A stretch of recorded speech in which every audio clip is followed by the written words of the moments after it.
Olá, olá, olá.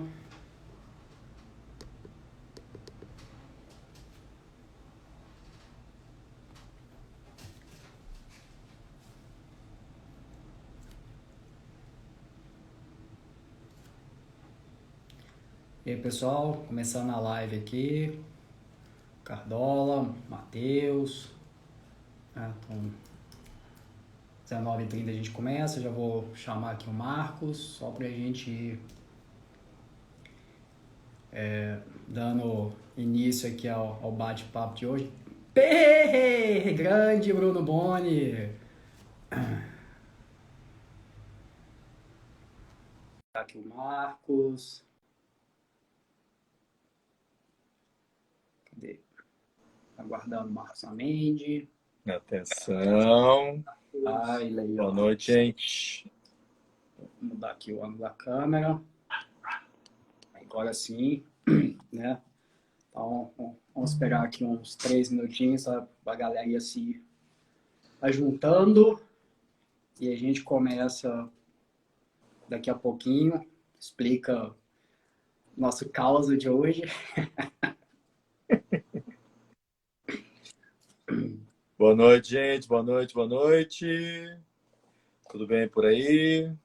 Ó, já Vendo um monte tem de gente família conhecida Mendes aí, ó. aqui. Oi? Já vi mais alguém, família Mendes, conectando aí, ó. É minha prima. E aí, Carlinha? Tudo bem? Os Lívia. amigos, os Oi, amigos são mídio, gente. inconfundíveis. Emílio.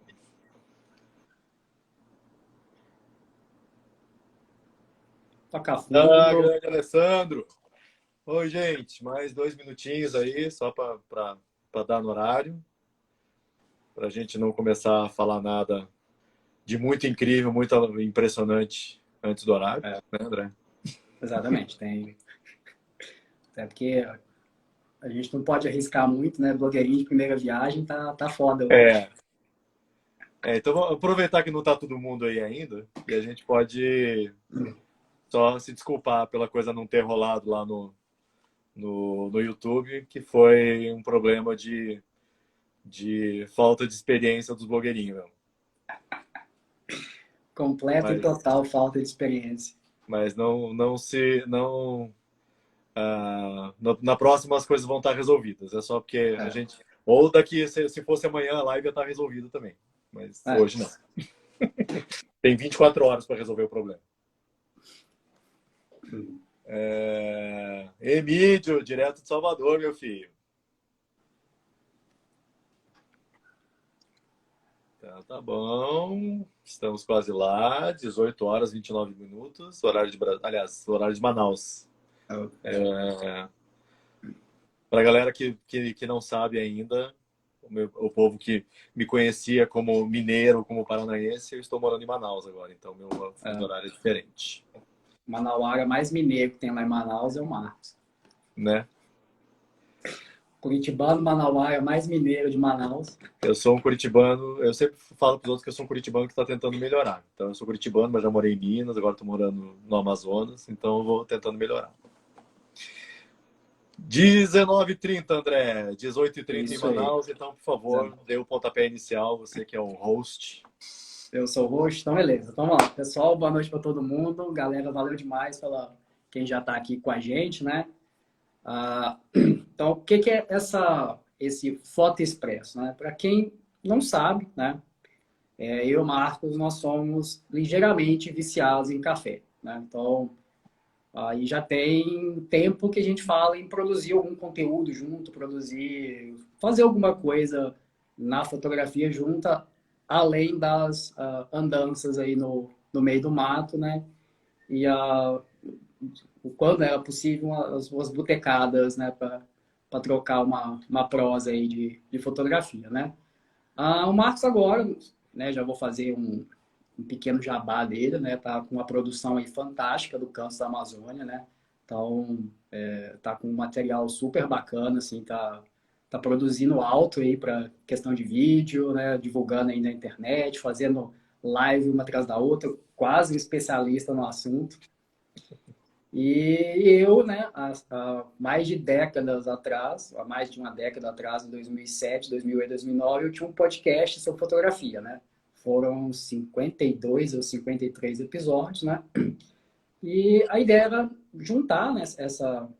Quer dizer, a gente já fala pra caralho, naturalmente, né? Então, em vez de a gente ficar falando pra gente, agora a gente resolveu arrumar audiência pra gente falar de fotografia, né? Então, meio que surgiu a ideia de fazer esse webcast, né? Então, a, a ideia de até usar a plataforma do YouTube, a princípio, é porque a gente vai falar de Photoshop, vai falar de Lightroom, vai falar de alguma técnica de edição, vai mostrar alguma coisa no computador para fazer a transmissão ao vivo e usar esses outros recursos, a plataforma do YouTube é mais interessante, né? Tiagão, por N motivos técnicos, hoje a gente não está conseguindo fazer isso, então o bate-papo vai ser aqui pelo Instagram, né? Então, esse nome, Foto Expresso, né, junta essas duas paixões nossas, vamos assim dizer, né, que é a fotografia e o café, né? Inclusive, eu já estou aqui com o meu cafezinho, né? Já estou quase os meus 4 minutos aqui para fazer a extração, né? E, Meu já deu 4 minutos. é, né? Então, e para cada episódio, né, a princípio, nós vamos fazer essas prosas, esses bate-papos de forma quinzenal, né? Então, se à medida que a coisa for evoluindo, mantém quinzenal, pode ser que de repente a gente precise de um espaçamento maior e passe a ser mensal. Isso aí não é o importante agora. Mas a ideia é que cada episódio vai ter um assunto principal que a gente vai prosear sobre ele. E a ideia de fazer, inclusive, ao vivo no Instagram e YouTube é justamente de ter a participação de vocês, inclusive até na sugestão de temas para os episódios seguintes, né? Então fique à vontade para dar palpite, perguntar. Aqui no Instagram, às vezes vai estar passando mensagem, pode ser que a gente passe batida em alguma, tá? Então aí já peço desculpa por antecedência se a gente não respondeu uma pergunta ou esquecer de dar um oi para alguém que entrou e acenou e tudo mais. Que mais, Marcos? Esse era um dos Aqui, motivos de nossa fazer no YouTube. colinha. No YouTube é mais fácil da gente controlar as perguntas, as coisas todas. Então, assim que a gente resolver os nossos problemas técnicos, a gente volta pro YouTube lá. Exatamente. Deixa eu servir um cafezinho para mim. Muito bem. Agora, coffee, né? Café. Bom, já foi a escolha para a plataforma, organização, né? É. De Só uma conteúdos. coisa, gente. O expresso do café do Foto Expresso é com S mesmo, viu? Isso. Não é erro De português, não. de digitação, não. Porque o expresso, o original, o expresso italiano, é escrito com S. E nós dois somos fanáticos com o café expresso, né? Então, meio que fez essa... A gente usou o nome expresso, que às vezes fica foto expresso, fotografia expressa, né? Ou falar rápido de alguma coisa de fotografia e meio brincar com essa coisa do café. Não acaba que dá várias abordagens aí o nome, né? Muito bem, tinha esquecido de alguma coisa? Nossa lista aqui, acho que não, né? Então vamos lá.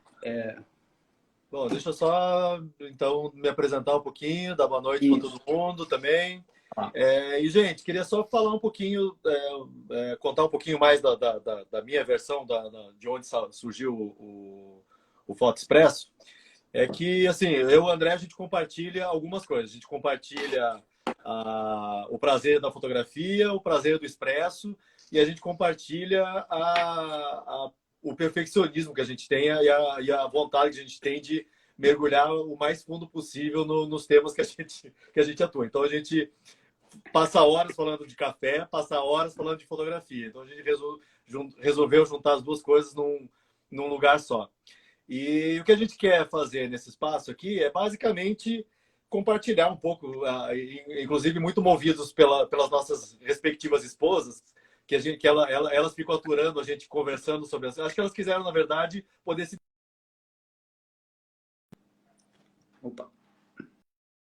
Basicamente,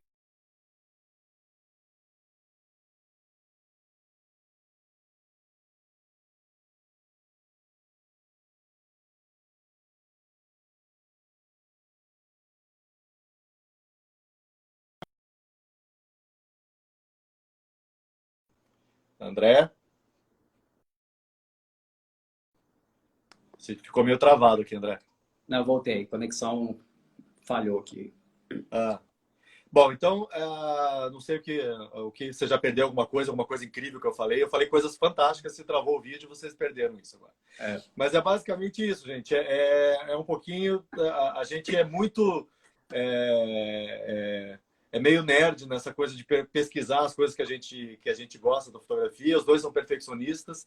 Então, a gente gostaria de compartilhar um pouquinho dessas coisas que a gente conversa entre a gente, compartilhar entre todo mundo. Então é isso. E hoje a gente vai falar de um tema específico que o André vai mencionar agora.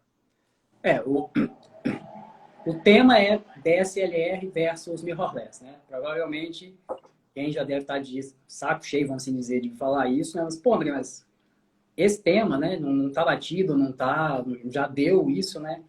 Eu acho que não, né? Acho que a gente tem muita coisa para falar. Ambos, né, tanto o Marcos quanto eu, aí no caminho de transição de equipamento fotográfico, e acho que ainda tem algumas coisas que as pessoas não perceberam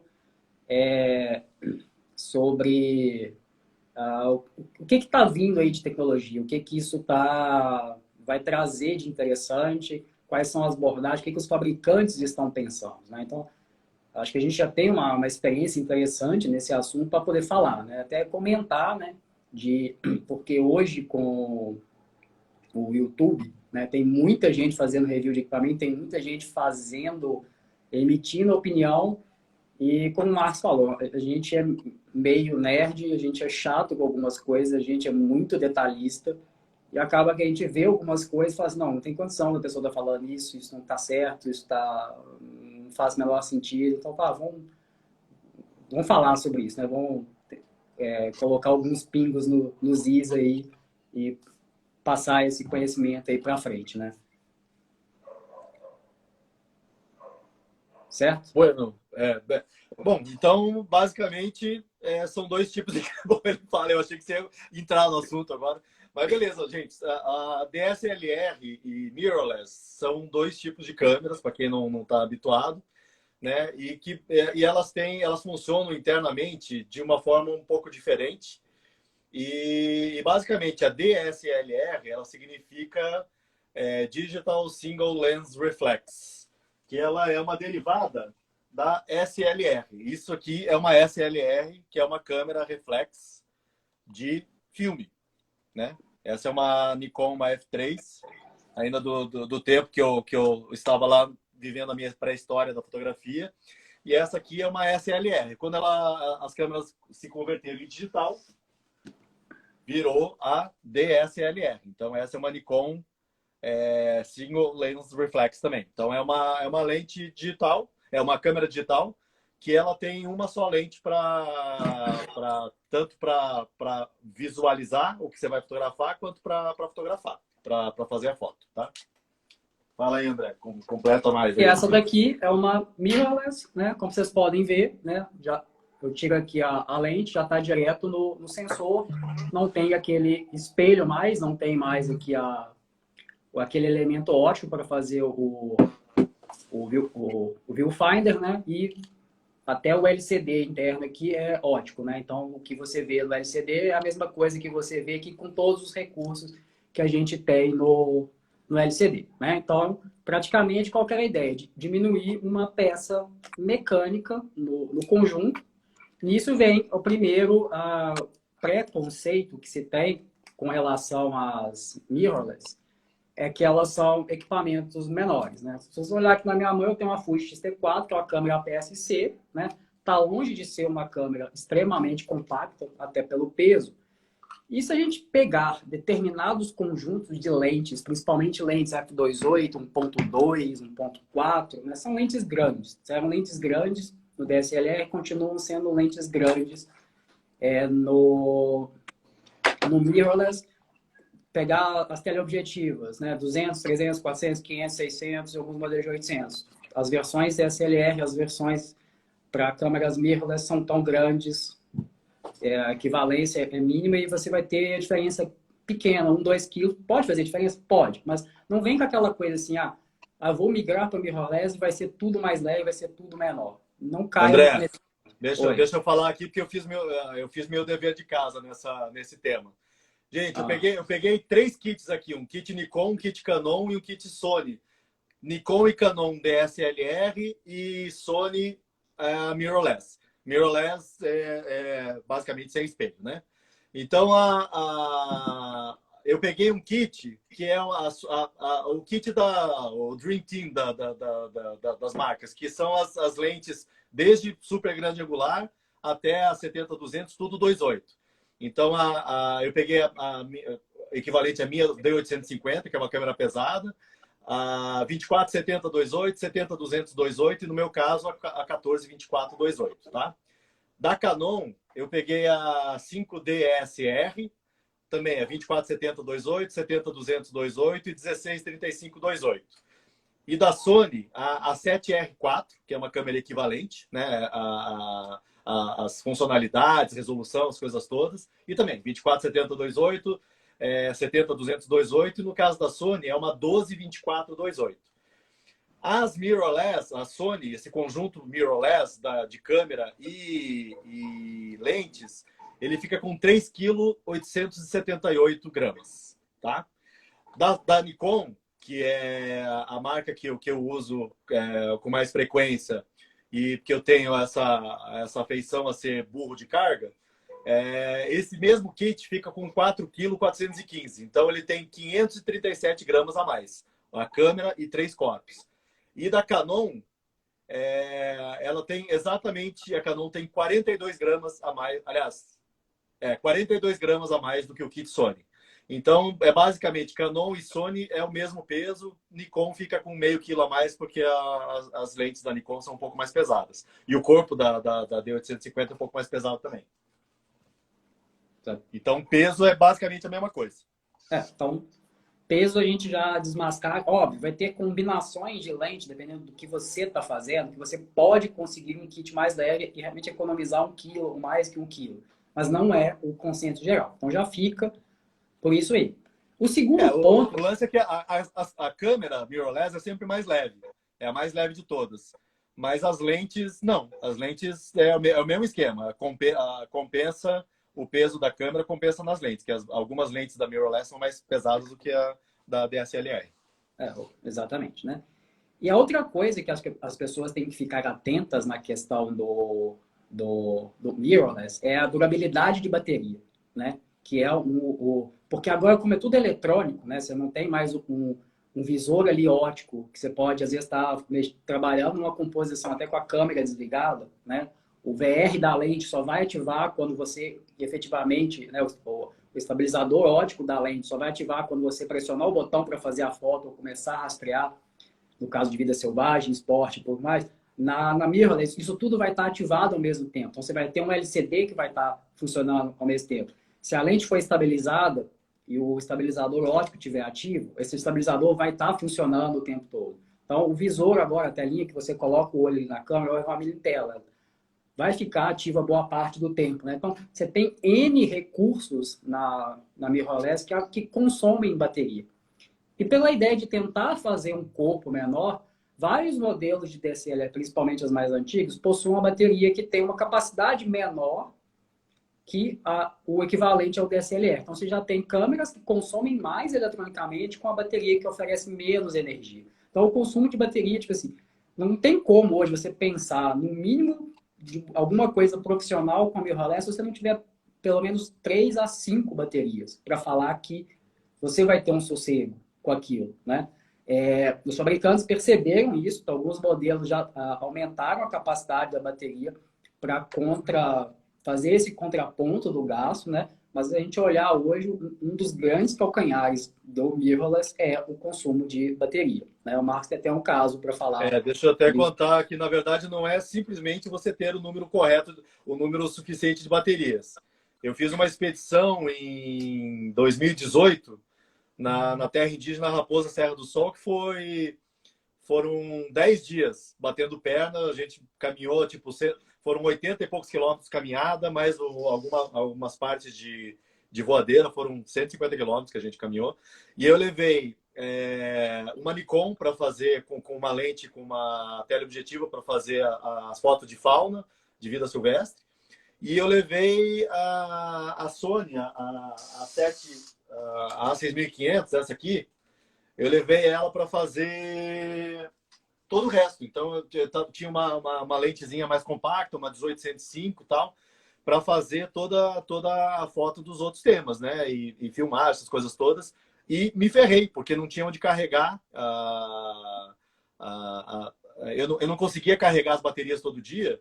Então, teve uns 2 ou 3 dias que eu basicamente só fazia foto com a Nikon e com a teleobjetiva, uma 200-500 que eu levei. Então, eu não conseguia fazer nada que não fosse, que não tivesse a mais de 100 metros de mim. Então, foi a primeira experiência bem traumática com filmando só fotografando só com mirrorless, porque eu tinha acho que umas 6 baterias, mas rapidinho as baterias iam pro saco e eu fiquei sem bateria. E é isso, é o mesmo, é uma analogia até da época que, quando surgiu o smartphone, antes de surgir o smartphone, vocês devem lembrar que a bateria do celular durava 3 dias. A gente ficava 3 dias sem carregar o celular. Quando surgiu o smartphone, que ele faz tudo no LCD e é tudo no processador, o celular não dá um dia de bateria mais se você usar ele diretamente, né? Então, é isso. A eletrônica da câmera evolui e junto com a eletrônica evolui, assim, aumenta o consumo de bateria. Só que as baterias não conseguem evoluir tão rápido quanto a eletrônica e toda a parte de operação da câmera evolui, né? Exatamente. Assim, o que a gente pode fazer para contrabalancear isso, né? Por exemplo, a coisa mais fácil do mundo é a gente ter o quê? Um power bank, né? Com portas USB para poder carregar celular. Esse aqui é de 20 mil, né? Quer dizer, ele dá um bocado de carga de bateria, né? E alguns fabricantes, né, de genéricos, né, eles oferecem o carregador USB, né? Então você pode, por exemplo, esse aqui carrega 2 baterias da Sony, né? E esse aqui é o carregador oficial da Fuji, que também carrega 2 baterias da Fuji, que é uma porta USB, né? Então, isso dá para usar de contrabalancear a necessidade de carregar a bateria no campo. Obviamente, é mais uma tranqueira que você tem que carregar, tem que levar os carregadores e o power bank, né? Mas é uma solução que dá para tentar, né, equilibrar aí o gasto de bateria, né? Então, existe uma evolução, né? De, por exemplo, esse daqui, né, ele o carregador ele é mais lento, né, por conta do tipo de conexão, né? Esse aqui é um carregador, um modelo mais novo, que ele já usa uma tecnologia dos power banks, chama Power Delivery, né, que ele consegue oferecer receber mais potência para carregar, né? Então, esse carregador carrega consideravelmente mais rápido que esse. Isso é uma coisa que a gente está começando a ver nas câmeras também, né? A possibilidade de você usar a câmera mirrorless conectada no power bank. Então, esses modelos mais novos de mirrorless, ali de 2018 para frente, vários já são compatíveis com essa tecnologia Power Delivery. E eu sei com um power bank, às vezes de 10 mil, 12 mil miliamperes, você consegue aí, às vezes, ficar 8, 10 ou 12 horas fazendo um trabalho direto sem preocupar com bateria, né? Você conecta direto no power bank, né? Então, começa-se a ter algumas outras características, outras, vão assim, gambiarras para você compensar essa questão da bateria, né? Tá. Tem uma outra característica das mirrorless que são vantagens sobre DSLR, que é a questão do foco, né, André? É a questão do o autofoco da mirrorless, ela é feita exatamente no plano de onde vai ser feita a foto mesmo, né? Então ela já é feita em cima do sensor. E tem os 2 tipos de autofoco, que é o autofoco de contraste e de fase, né? Isso. O de fase ele é mais rápido, mas não é tão preciso. O de contraste ele é mais preciso, mas não é tão rápido. É isso, né, André? Exatamente. E qual que é a vantagem? Quem Oi? chegou aí? E a vantagem disso que você falou, que como agora na DSLR você tem um sensor fotográfico e um módulo de autofoco. Ó, eu vou mostrar aqui, ó. Isso aqui é câmera velha, é isso aqui, ó. Esse aqui é o lugar de foco da reflex. Ele vai fazer o foco aqui, na verdade, nessa tela aqui em cima, né? Então, ela vai refletir no espelho e faz o foco aqui em cima. Então, esse aqui é o prisma que faz a gente enxergar pela mesma lente que a gente está utilizando, tá? Isso. E nas digitais, logo embaixo do sensor aqui, você tem um módulo que é do autofoco, que ele dividiu uma parte da luz para aquele visor que o Marcos colocou, uma parte da luz vem para baixo para o módulo de autofoco, né? Qual que é o problema, né? Isso gerava um efeito chamado de front focus ou back focus, né? Que às vezes o autofoco errava o foco um pouco para frente ou errava o foco um pouco para trás. Existem maneiras, né, dependendo da câmera, de você fazer um ajuste para compensar essa característica que é uma combinação câmera e lente, né? E o fato da mirrorless, o sensor de autofoco agora estar junto com o sensor de imagem, ele praticamente elimina esse problema de front focus e back focus, né? E sem contar que todo avanço tecnológico hoje, em termos de tecnologia, não vai mais para DSLR, são todos para mirrorless. Tanto é que a gente vê a Sony hoje com uma câmera capaz de fazer 30 frames por segundo, que é uma coisa infinitivamente absurda em termos de fotografia. E se você colocar DSLR o tradicional, você vai ter no máximo aí câmeras fazendo 10, 11 frames por segundo. Então já praticamente dobrou a capacidade de frames por segundo nas câmeras. Isso para quem trabalha com esporte, trabalha com vida selvagem, trabalha com aves, né? Qualquer coisa que precisa de um número de fotografias rápidas por segundo é uma vantagem assim, gigantesca, né? Então, e se você olhar, o que a gente tem de fabricante hoje de DSLR? Nikon, Canon e Pentax, né? Quer dizer, a Fuji é toda mirrorless, Olympus é toda mirrorless, a Sony é toda mirrorless, Nikon e Canon estão na transição para mirrorless e a Pentax não tem nada de mirrorless. A Pentax falou que vai ficar no DSLR, né? Então, pensar em termos de futuro, o futuro é mirrorless.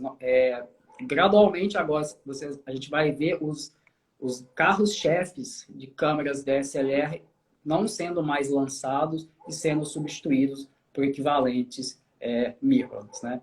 Então, eu praticamente por experiência própria já iniciei o processo de migração.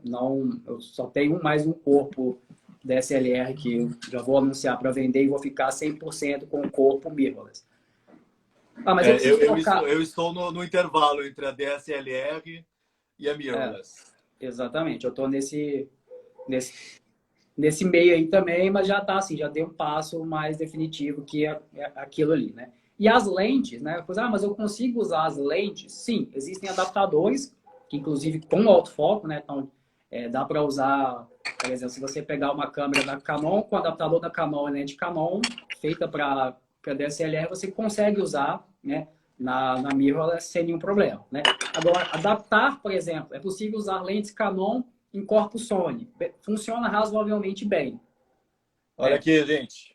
Isso que o André está falando, ó. Corpinho Sony com adaptador e uma lente Nikon. Que é o processo de migração. Então, eu tenho muita lente da Nikon e para não simplesmente comprar um equipamento novo e ficar sem lente, então... E a vantagem da mirrorless é essa, porque basicamente ela tem menos espaço entre a lente e o plano do sensor. Então, sempre cabe um adaptador que vai manter uma lente de DSLR na mesma distância do plano do sensor aqui. Então, essa é uma das vantagens da DSLR. A construção dela permite que o Emílio está falando aqui que ele ainda usa 6x7. Pô, Emílio, eu adoro quando o Emílio está aqui, que ele me faz eu me sentir novinho. Eu tô com essa aqui para competir com você, Emílio. Tá bom essa aqui? Essa aqui não é nem reflexo, ó. Essa aqui é daquelas de fechar. Eu nem sei como é que se fecha mais essa lente aqui. Mas o Emílio agora... a lente aqui. Mas para o Emílio está fácil, é só colocar um back digital na 6x7 dele e resolve o problema. Não precisa trocar a lente, não precisa trocar a câmera nem nada, né? Então, o mirrorless, né? Por conta desses adaptadores que o Marcos mostrou, O mercado de usados agora de lentes antigas, lentes manuais, superaqueceu novamente, né? Por quê? As pessoas estão, por conta das adaptações, elas perceberam agora que elas não precisam ficar com aquela coisa. Lente de um fabricante e com câmera do mesmo fabricante, né? O universo abriu, eu posso ter uma câmera Sony com lente de diversos fabricantes diferentes. E montar um kit muito mais versátil, muito mais interessante para a minha necessidade fotográfica do que às vezes ficar só dependendo de comprar lente de um determinado fabricante, né? Então, quem está pensando em migrar para mirrorless ou já começou esse processo, presta atenção nesse detalhe da adaptação. Óbvio, se você quer foco de performance, rastreio, toda a questão da tecnologia, a adaptação, principalmente de fabricantes diferentes, não é a melhor solução.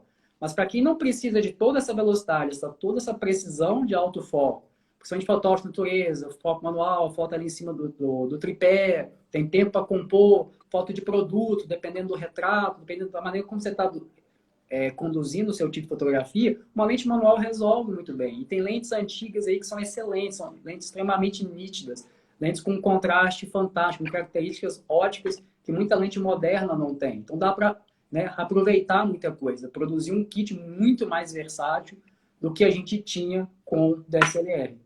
Inclusive, uma dica para vocês: em breve vai ter muita lente Nikon que eu estarei, que estará à venda.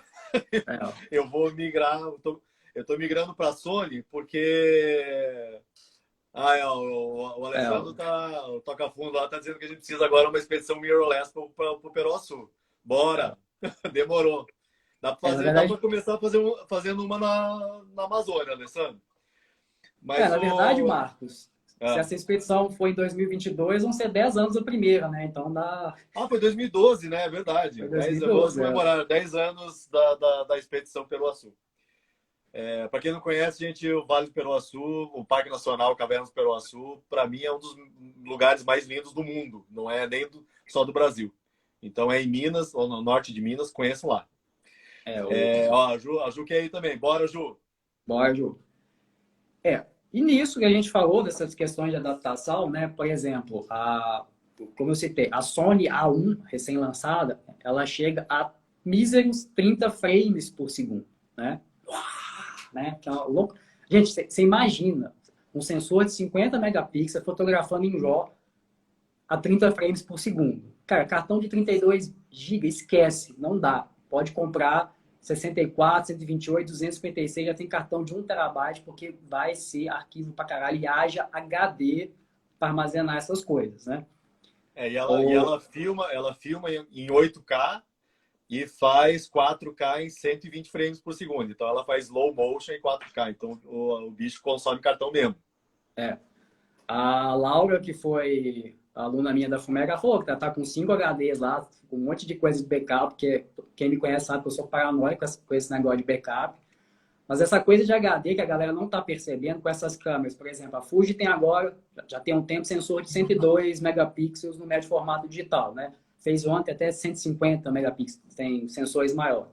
A Sony já tem sensor de 64 megapixels. Vocês não têm noção do tamanho daquele arquivo RAW, né? Então, dependendo do tanto que você fotografa, o consumo de espaço de HD é praticamente exponencial, né? Então, não adianta ficar aquela coisa, vou comprar uma câmera de mais megapixels, porque até o computador vai junto nisso, porque para processar esses arquivos... Imagina quem fez casamento, 64 megapixels, 3.000 arquivos RAW para descarregar, 3.000 arquivos RAW para o Lightroom renderizar a pré-visualização para você começar a trabalhar. Já imaginou o tempo que você não vai perder com isso, né? Então, assim, tecnologia é muito legal, né? Mas você começa a flutuar aí o fluxo de trabalho com esses detalhes, né? A gente precisa cuidar muito com essa coisa das fotos por segundo, que a mirrorless permite que você faça, né? Tanto a A6500 que eu tenho da Sony, quanto a D500 que eu tenho da Nikon, elas fazem 10 fotos por segundo. Quando eu comprei essa Nikon, eu falei, puta, maravilha, né? Porra, 10 fotos por segundo, e bicho voando, passarinho voando, 10 fotos por segundo. E, pô, imagine, depois agora já tem essa Sony A1 que faz 30 fotos por segundo, que é basicamente você filmar, né? Porque uma filmagem é 30 frames por segundo. Então você está filmando o bicho com a câmera, né? Com 50 megapixels. Gente, na primeira vez eu comecei a usar essa câmera numa expedição no Pantanal. Quando eu voltei para casa, eu não sei quanto tempo eu passei editando as fotos, porque daí era foto, era foto, era foto, e nunca mais acabava a foto do mesmo bicho, e daí você passa meia hora para ver só qual é a foto que tá boa, que tá com o foco certo e tal. Então, assim, que nem cerveja, gente, use com moderação, porque É, é difícil, é difícil. Quando você tem um acervo muito grande da mesma coisa, principalmente se é você mesmo que vai ter que editar e tratar suas fotos, é trabalhoso, é trabalhoso. E assim, outro detalhe, né? Toda essa coisa de os megapixels crescendo. Eu lembro que quando eu fui comprar a minha primeira câmera 36 megapixels, que era a D800, que era um salto muito grande das câmeras, o máximo que tinha era 24 megapixels, daí a D800 ela foi para 36. Antes de trocar a câmera, eu troquei meu computador, porque eu sabia que o computador que eu tinha não ia dar conta. Então eu troquei o computador e é isso. Daí é muito HD, é muito. Então é todo um conjunto de. Essa história de que a fotografia digital é muito mais barata do que a fotografia com filme é balela. Eu era é, feliz com o slide e não sabia. é. Era só comprar e revelar o slide, estava tudo certo. Agora, é, a necessidade de HD nunca acaba. É, Mas bem, enfim, vantagens e desvantagens. Com base nas vantagens e desvantagens, tanto o André quanto eu, a gente está no processo de migração, né, André? Da DSLR para mirrorless. Muito também em função dessa perspectiva de que pouca coisa vai evoluir na DSLR agora, né? Pouca coisa vai estar. As empresas investem agora em DSLR para que elas melhorem, né? É mais ou menos o que aconteceu com as câmeras de filme. Ainda foram lançadas algumas câmeras de filme depois do DSLR, mas basicamente eram câmeras comemorativas do fim da era do filme. exatamente. É o que agora provavelmente a gente vai ver algumas flagships, por exemplo, Canon e Nikon, eles devem soltar versões que são comemorativas, vamos supor que vai ter uma D860, se a Nikon resolver soltar isso. Vai ser a última, com certeza, só para falar que teve e encerrou aquela série, né? Inclusive, eu acho que agora, para essas últimas questões de pandemia e a escassez de chips e processadores, né, que está no mundo, provavelmente essa nem vai existir mais essa D860 e provavelmente nem vai existir uma 5D Mark V, né? Provavelmente essas linhas já morreram com as câmeras atuais, né? E falando nessa questão desse processo de migração, né? Uma coisa que... Aí eu vou fazer uma piadinha, né? Que aí o Marcos depois vai dar sequência com a experiência dele do Campos da Amazônia. Eu gosto do André, que Quando o André ele avisa quando ele vai fazer piada. Eu não aviso, às vezes não, as pessoas não entendem, ninguém dá risada. é porque é engraçado, porque a gente vê, porque quando começaram os recursos de vídeo nas DSLR, aí tinha um monte de fotógrafo ou usuários ranzinhos, mas eu só fotografo, eu não gosto de vídeo, não preciso de vídeo. E ficaram enchendo o saco por conta das coisas. No mirrorless, você não tem como separar. 50% dos recursos são para foto, 50% dos recursos são para vídeo. Por quê? A característica das pessoas atrás da câmera mudou. Hoje, a gente está num universo que não é só fotografar mais, o vídeo já faz parte do dia a dia. Né? Então, né, tem muitas pessoas que são o quê? Fotógrafos híbridos. O cara é tanto fotógrafo quanto videomaker, faz foto, faz vídeo. Né? E as mirrorless, o que elas têm de tecnologia para vídeo comparado a equipamentos de vídeo profissional é uma coisa assombrosa. Né? Então, você consegue fazer uma produção foda, de alto nível, usando apenas mirrorless. Você não precisa ter filmadora de alto nível. Você consegue fazer muita, muita coisa só com mirrorless, né? E será que a internet vai suportar? Vai. Isso aí a gente já vê com as conexões de 200 megabits, 300, 400 megabits. Então, tipo assim, a internet vai aguentar, né? O problema é quem está ali atrás que vai ter que armazenar aquela quantidade de informação, servidores. A gente vê planos de armazenamento na nuvem acima de 5 terabytes, porque o pessoal está gerando muito material. Quais equipamentos estão mais orgânicos que os antigos equipamentos? Será que não? Acho que o que mudou mais é questão de investimento, né? O que vende mais? O que vai vender mais? O que vai, se você pensar como investimento a longo prazo? É o mirrorless. Então, tipo assim, a gente está na mesma fase de transição de filme para digital, agora a gente está... Então, não está mudando a mídia, está mudando o quê? Só a característica do equipamento. A gente está evoluindo o equipamento, né?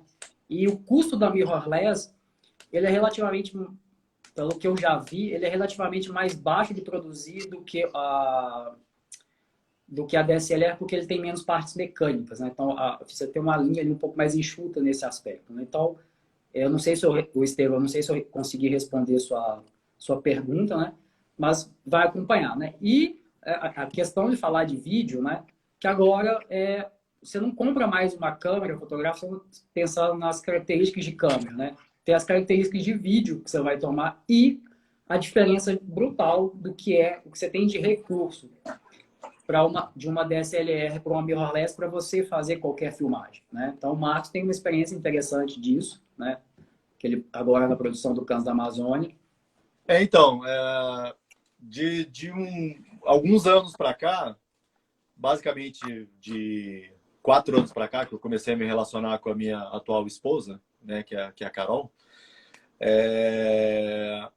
Quando e a Carol, ela tem uma produtora de vídeos, ela faz documentários de natureza, que é a Banksia Filmes, que é mais um jabazinho aqui, se vocês quiserem, acesse o site lá, tem um portfólio de vídeos que é muito legal. Banksia Filmes, que são documentários, ela trabalha muito com produção de documentários de natureza aqui na Amazônia. E aí a gente começou a pensar junto sempre em criar um banco de imagens da Amazônia. Eu comecei a filmar e no fim das contas, quando começou a pandemia, esse banco de imagens acabou se convertendo numa ideia dessa websérie que é o Cantos da Amazônia, que é para falar sobre a natureza da Amazônia através da observação de aves. E quando eu comecei a produzir imagens para o Cantos da Amazônia, eu estava basicamente com a minha Nikon, né? Eu estava usando a Nikon porque é onde eu tenho mais equipamento. Eu tenho uma 500mm com abertura 4, que é uma super lente para vida selvagem e tal. Só que tem o seguinte, principalmente quando você está fotografando fauna, é muito mais fácil você acompanhar a câmera com o olho no viewfinder do que você ficar com a câmera na frente, com uma super teleobjetiva, mesmo que ela esteja no tripé, é muito difícil de se acompanhar. Então, e outra coisa, só que quando você liga o viewfinder para você filmar numa DSLR, você some, a imagem some do viewfinder, porque você fecha o espelho. Então você passa a conseguir só ver no viewfinder. Aí eu tive que comprar isso aqui. Isso aqui, porque daí isso aqui você acopla aqui no viewfinder da câmera e você consegue usar o viewfinder como se fosse uma ocular. Você faz isso aqui, né? Para você conseguir acompanhar o movimento dos bichos. Porque daí, senão eu estava fazendo uma filmagem no bicho, o bicho mudava 20 centímetros para o lado, eu tinha que sair de novo, porque eu não conseguia encontrar ele de novo no viewfinder. Então é bem mais complicado. Com a mirrorless, você está no viewfinder e você está vendo sempre você passou tanto pro LCD de trás da câmera quanto no viewfinder, você está vendo a mesma coisa, né? E automático. A Sony, pelo menos, no momento que você coloca o olho no viewfinder, ele apaga o LCD e vai todo para o viewfinder. Então é muito mais simples e você consegue acompanhar. E daí, para conseguir fazer o Cantos da Amazônia, eu acabei comprando essa lente, que é uma 200-600, para poder ter uma teleobjetiva que eu pudesse usar com alto foco na mirrorless. Tá? E a grande vantagem dessa lente é o seguinte: ela tem um track do foco. Então o bicho vai se movimentando, além de você conseguir seguir o bicho com mais facilidade, o autofoco vai ajustando automaticamente. Com a Nikon, eu tinha um conjunto que eu botava um monitor do lado e eu ia ajustando o foco na mão. É óbvio que, né, quem trabalha com vídeo sabe que a maior parte do foco é feito sempre manual. Mas às vezes com fauna é muito difícil. Você perde muito, às vezes perde muito tempo e perde comportamentos importantes ali do bicho, porque você está buscando o foco na mão e acompanhando no monitor. Então, fica muito mais fácil você fazer isso com uma mirrorless, né? Porque o sistema de autofoco é mais preciso e é mais rápido para você trabalhar com essa coisa do foco dinâmico. A Sony ela tem essa característica de acompanhar o foco. Se você está focando uma coisa em vídeo e o objeto vai se movendo, o autofoco acompanha e você não perde nunca o elemento do foco. Já com a DSLR, ou se fica refazendo o foco, ou você faz o foco manual. Então, você não tem essa possibilidade de fazer o foco automático. Isso que o Marcos falou, por exemplo, a grande briga, a grande discussão que se tem hoje em termos de autofoco é a questão do foco no olho, ou foco automático de reconhecimento de olho, né? Aqui em Minas a gente chama foco no zóio, né? Mas no inglês é o... Foquinho no zóio. o autofocus, né? Que tanto Canon como Sony, eles já desenvolveram algoritmos baseados em inteligência artificial, né? Que eles conseguem escanear a imagem, identificar o olho, e tanto em foto quanto em vídeo, eles conseguem fazer o rastreio automático daquele ponto de foco. Se você ativou no olho, ele vai manter o foco no olho, né? E além de conseguir acompanhar o olho, né? Eles não conseguem manter a exposição para aquele ponto e manter frames por segundo alto, né? Então, um dos motivos que se gasta mais bateria é porque você tem um puta de um processamento para esses recursos computacionais funcionarem também, né? Então, o que a Canon e a Sony hoje, eles têm detecção de olho para animais, não só para ser humano. Então, às vezes você tem um pássaro, um bicho passando, você já ativa a detecção automática de olho, você já vai acompanhando, o autofoco vai junto. E você pega, por exemplo, com essas câmeras de hoje, 20, 30 frames por segundo, às vezes uma ação ali com 1, 2 minutos de ação, você consegue acompanhar aquilo tudo tranquilamente. Para o profissional, é uma coisa a menos para ele preocupar na questão do foco e trabalhar mais na composição, trabalhar mais o lado estético, né? Então, te dá um pouco mais de tranquilidade na hora de fazer o trabalho, né? Então, e você não vê esses recursos, ou até mesmo atualizações de firmware para atualizar esses recursos em DSLR. E, falando em atualização de firmware, hoje a gente vê atualizações de firmware muito mais constantes para o mirrorless do que para o DSLR. Os fabricantes perceberam, não adianta você soltar um equipamento e largar aquilo para trás. Você soltou o equipamento, mesmo que você já soltou uma versão nova, por exemplo, já tem a Z6, já tem a Z6-2. Semana passada, essa semana, soltaram um firmware já atualizando as duas, tanto a Z6 como a Z6-2, né? Z7, Z7-2. Então, a Fuji soltou uma atualização de melhora de algoritmo de autofoco para XT4 e percebeu que poderia fazer a mesma coisa para XT3 e soltou para XT3 também. Andrezinho, só deixa eu falar para você, porque nem todo mundo é enlouquecido que nem você, então só explica o que é a porra do firmware. Tá. O firmware, vamos assim dizer, é o sistema operacional da câmera, né? Então, você compra a câmera, ela tem o software que está rodando lá dentro, né? E da mesma forma, o Windows, Mac vai soltando, o iPhone, o Android vai soltando versões novas ali do sistema operacional para acrescentar recursos ou corrigir problemas, né? Então, as câmeras são a mesma coisa. Você tem um firmware, né, que é o software que está controlando a câmera, e hoje a gente tem uma frequência muito maior de atualização de firmware no mirrorless do que a gente tinha no DSLR, né? Isso é muito legal. De fato, hoje até as lentes têm firmware, né? Você pode atualizar firmware, inclusive das lentes, né? Exatamente. Então, a coisa está ficando tão... por exemplo, até o adaptador que vai adaptar lentes de DSLR para corpos mirrorless, você pode atualizar o firmware do adaptador, né? Porque é mais compatível com os modelos de lentes que foram lançados depois que aquele adaptador foi lançado, né? Então, é uma coisa assim, muito louca. Falaram aqui a R5 agora tem 8K ProRes RAW, né? Quer dizer, você já consegue gravar... Não, a gente não dorme no formal, isso é café e vinho. É a base de café e vinho. É maquiador. E natureza. E ir pro mato. Exatamente. Né? Eu até perdi a linha de raciocínio agora. Então, ao ProRes RAW, né? Então, assim, a gente pensar em JPEG RAW nas câmeras, hoje a parte de vídeo para mirrorless também, você já tem um puta de um arquivo RAW para vídeo que você consegue produzir.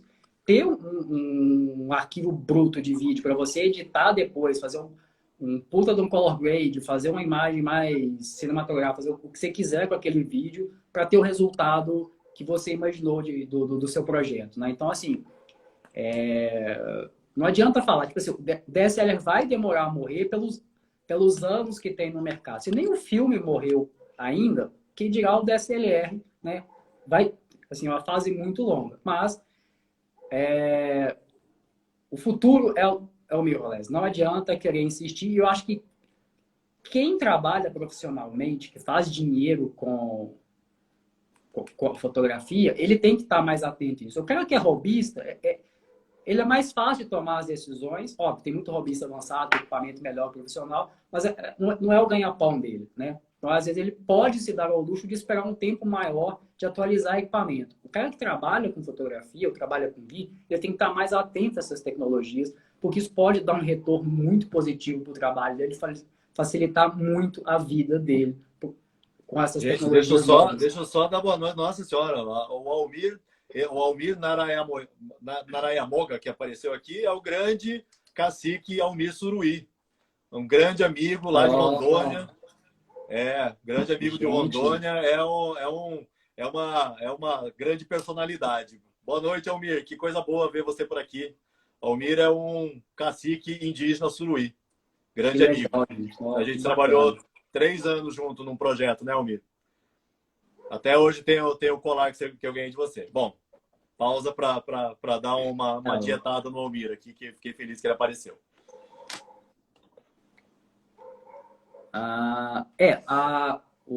Perguntaram aí, agora, a PSC, né, as câmeras cropadas versus as câmeras full frame, né?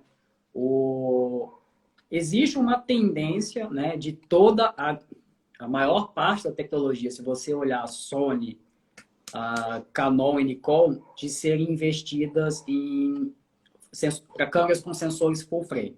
Se você pegar a Olympus, que ela é só micro 4/3, né, que é um sensor um pouco menor que o sensor APS-C, ele só tem um tipo de sensor, né? Então, todas as tecnologias saem para aquilo. A Canon, com a linha RF, as câmeras R, né, a Canon ainda não soltou uma câmera seria o equivalente ao APS-C, né? Tem a linha M, que é uma linha com sensor menor, não está no mesmo patamar da linha R. Então, especula-se que talvez a Canon nem solte uma versão APS-C das linhas R, né? A Nikon soltou a Z50, eles erraram brutalmente no preço, erraram brutalmente na escolha de recursos. Então, ficou assim, uma câmera bem interessante, mas ela ficou muito deslocada, porque o custo dela já te justifica passar por uma Z5, que é full frame, né? E a Fuji, ela já foi para um aspecto completamente diferente. Eles focaram em sensor APS-C e já foram para o médio formato digital. Eles pularam o full frame, né? Então, hoje, né, tem escolhas para todo gosto. Se você pensar que a Sony A1 custa $6.500, que é mais ou menos o preço de uma D6, um D da Canon, e você tem uma opção da Fuji de 102 megapixels, que também custa $6.500, né? Quer dizer, hoje o médio formato digital, que para muito a galera de fotografia de natureza, fotografia de produto, era o sonho, já ficou muito mais acessível. Um abraço. O Paulão está perguntando aí. Ô, Paulo, essa é uma questão de... Abração para você também, meu amigo. Esperando vocês aqui em Manaus, assim que a gente virar Jacaré. Bom, a minha escolha de Sony é um pouquinho em função também das lentes, que acho que as lentes para a Sony são as lentes... A Sony tem lentes EYES, né? E é meio difícil de competir com as lentes EYES, em termos de qualidade, de ótica, essas coisas todas. Mas aí depende muito para que vai usar, meu amigo. Eu acho que... O André, você ia até comentar a questão do focus by wire, né? Da maneira que o autofocus é feito. Mas depende muito do que você precisa. A ótica das lentes hoje estão todas muito equivalentes, assim, né? É óbvio que você... e até assim, como eu tenho feito mais vídeo, para o vídeo, como a resolução é menor, não precisa aquela coisa enlouquecida também de ser a lente mais sharp do mundo. Mas aí vai depender muito do sistema de autofoco, de abertura, de peso, enfim. Depende. E eu acho que todos os fabricantes têm lentes muito boas e lentes mais meia-boca. Aí depende muito de você saber o que você vai usar e ter a grana para investir nas lentes mais caras, que sempre são as lentes melhores, né? Não existe lente muito boa barata. Fala lá, André. Na verdade, é engraçado porque chega um ponto, quando a gente entra demais nessa escovação de bits aí, de super contraste, de lente super nítida, aquela coisa toda, e as fotos estão indo parar onde? Estão parar no Instagram, estão parar no Facebook, nunca fazem uma impressão maior que um 10x15, então, se você está nesse universo, qualquer fundo de garrafa vai ser suficiente para você trabalhar, né? A verdade é essa. Agora, depende do que você quer. Tipo assim, você colocou para você, eu quero lente de qualidade, eu gosto de estudar isso, eu gosto de ver aquela ótica, eu gosto de ver aquele monte de pixel, eu quero... Se aquilo é seu barato, beleza, vai naquilo. Agora, para você fotografar, se você tem um equipamento razoável, você tem uma lente boa, qualquer coisa resolve. Vai na... Assim, é difícil falar, vai numa banca, vai numa livraria e pega um livro de fotografia. Quem tem um livro de fotografia em casa, de qualquer, pega um livro de fotografia, tira da estante e começa a folhear e começa a reparar na qualidade das imagens. Vocês vão ver que tem muita imagem lá que está naquela maravilha toda. Assim, são fotos bonitas, são fotos fantásticas, mas se você pensar, até questão de ruído, às vezes muitas foram feitas com filme, tem aquele granulado, você vai ver que, assim, em termos de nitidez, não é aquela coisa toda. Assim, se aquela foto foi boa o suficiente para parar num livro, às vezes um livro grande, página dupla, às vezes o livro da década de 80, década de 90, hoje 2000, qualquer coisa lançada depois de 2015 já vai ser muito melhor do que aquilo que foi produzido lá atrás. Então, hoje a gente tem equipamento muito bom, né? Eu acho que a questão é muito mais você parar e usar aquilo que você tem. Quer dizer, eu estou falando isso, inclusive eu falo por aqui mesmo, que a gente fica, né? Nossa, saiu isso aqui, saiu aquilo ali, fica louco com os lançamentos. Porque a gente já tem uma puta de uma qualidade na mão, né? E o que falta agora, talvez, é um autoconhecimento, assim, o que eu preciso para minha fotografia? Que tipo de lente eu preciso para minha fotografia? Uma lente só resolve os casos, ou eu preciso de lentes específicas? Aí, dependendo de como a coisa vai evoluindo, você vai adquirindo o que você precisa, né? Mas, às vezes, você não precisa estar sempre no melhor, né? Tem soluções intermediárias que resolvem bem. Ficou aberto demais. Não é assim mesmo, a gente dá uma pergunta aberta que a gente fala pra caralho, né? O Paulo falando lente shampoo, que eu imagino que ele estava querendo falar lente sharps com o retorno. E o que acontece?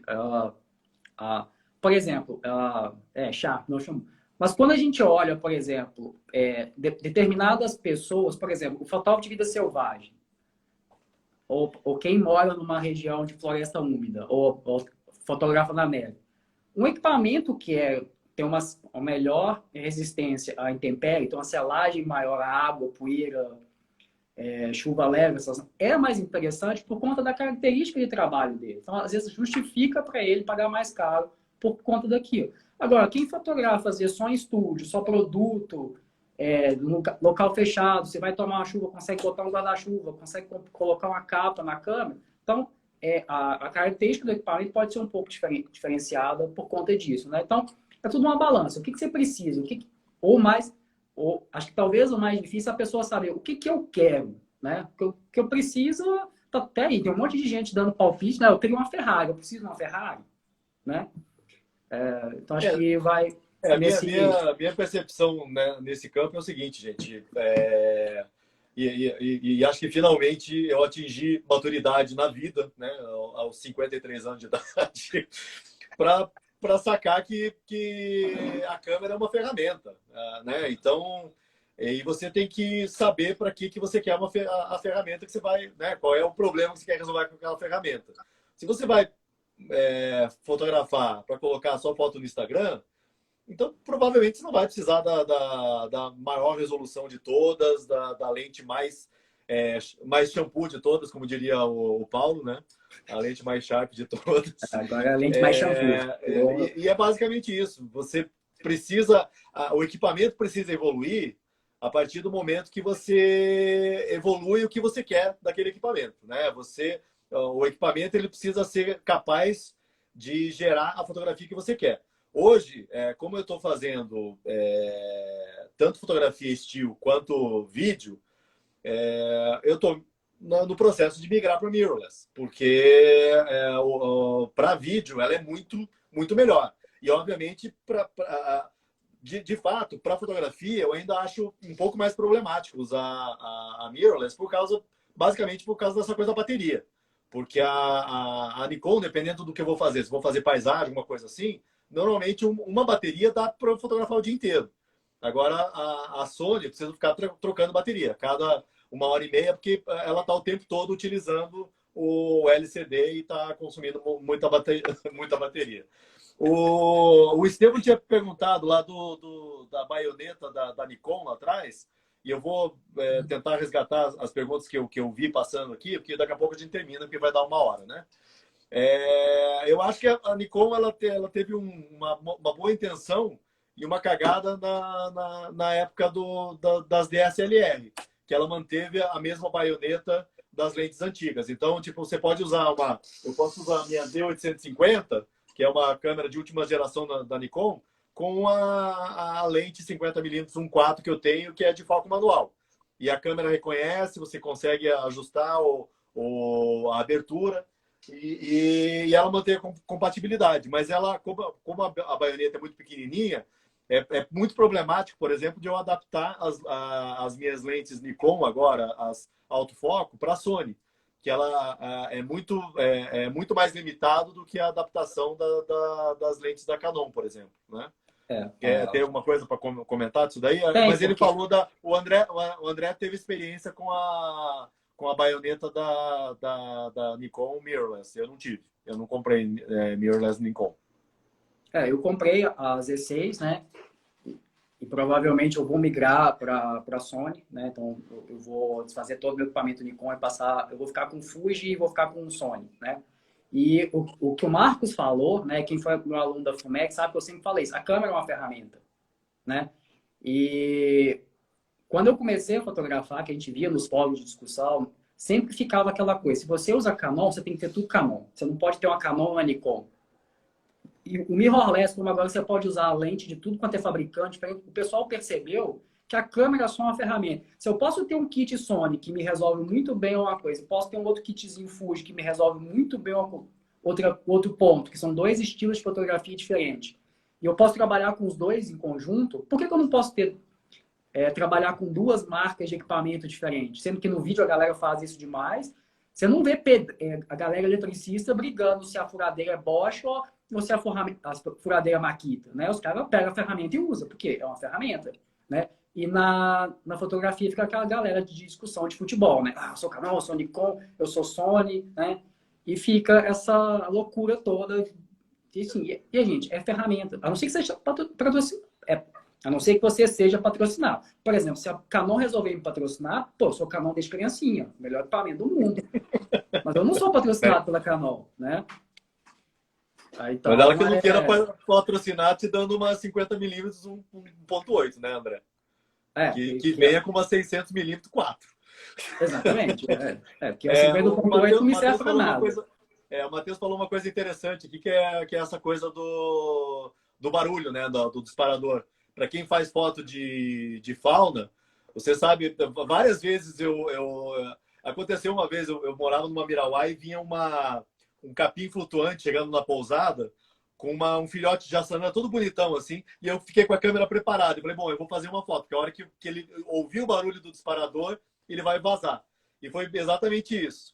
Então, uma das vantagens da mirrorless é justamente não ter o obturador, aquele obturador mecânico.